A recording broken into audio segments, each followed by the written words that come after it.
Everybody, welcome back. So I've been spending a little time today just kind of cleaning up some parts on this Candy Gold CT70 that we tore apart a couple videos ago, and we're going to respray it with a similar gold colored paint.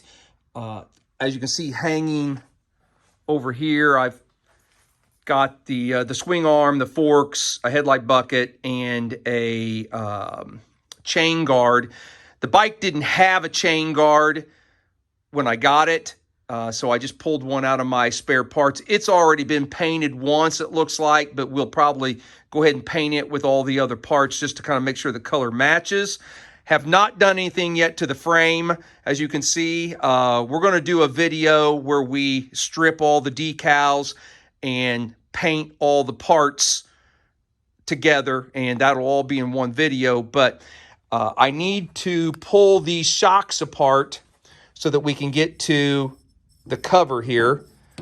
So that one's not too bad. This one's got some dents and dings that we need to take out, and then we need to paint those to match the rest of the body parts.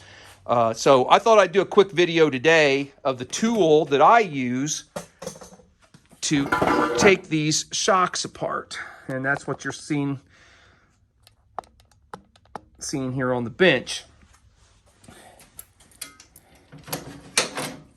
The way this thing works, the way these shocks come apart, you have to get this off, is you have to compress it underneath.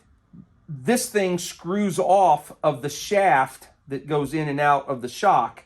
But to get to it, you've got to be able to compress the whole thing. So I've made this little fixture that just run a bolt through it to hold the bottom. There's a hole up here at the top that fits through. And then I can push down. I'll center this really well here. Push down on it. This piece comes up, locks in, and now I can get a hold of this. Let me see if I can get the camera and show you guys. Underneath here, it's kind of hard to show it up, but there's two flat sides, two flat areas, one on this side, one on the other side, that you can put a wrench on to hold it in place. And I'm sure it's metric, but I have found that a 13/16 wrench will fit it most of the time. This is one I bought for $2 at the local flea market, just a cheapie, and it fits right on there. Holds that so I can hold that still. And then I just take a large Phillips screwdriver,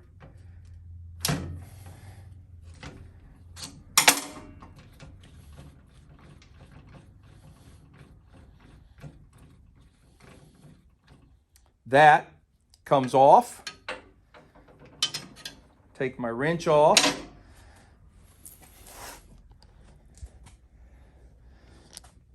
As you can see, the shaft that runs up and down inside the shock has got this threaded part on the top. Sorry to move you around so much, but and you just reverse the process. I have to push down on a little bit, take pressure with that off.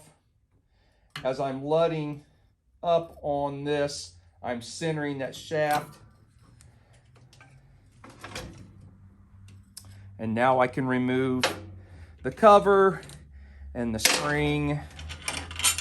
And now I can clean this up, clean the spring all up, take any dents out of this that I need to, and get that painted. So if you did not know how the early model CT70 shocks came apart that have this cover, that's how you got to take them apart. And it's just the exact, once you've got it cleaned up, you just bolt it in, put all your parts back together, and it's just a reverse process for putting it back together. So, all right, guys, have a great day, and see you on the next video.